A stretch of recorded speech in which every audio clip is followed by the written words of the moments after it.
দেখেন গরমের কারণে পানি নেমে গেছি গা। গরমের কারণে যে পানির মধ্যে নেমে খিরাই খাইতেছি। হ্যাঁ, কি গরম! সকাল থেকে কারেন্ট নাই, কারেন্ট সকাল থেকে গেছে গা, এখনও কোনো কারেন্ট নেই গা।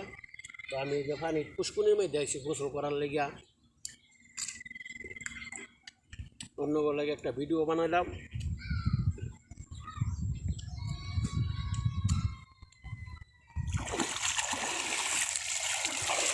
এটা শুধু গরমের কারণে, প্রচুর গরম, কারেন্ট নাই। কারেন্টের কারণে এই সমস্যা হয়েছে।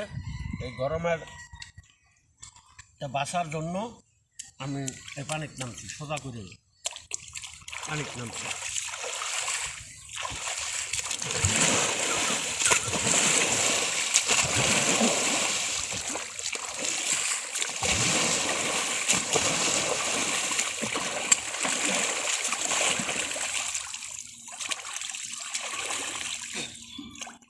শরীরটা একদম শীতল হয়ে গেছে, অনেক ভালো লাগতেছে। যে এই গরমের কারণে পানিতে নাইমা কি অবস্থা, এটা আপনাকে বুঝাই দিতাম না। সকাল থেকে কারেন্ট নেই, কারেন্টের কারণে আজকে এই অবস্থা। তো দোয়া করেন কারেন্টটা যে তাড়াতাড়ি আয়া পড়ে।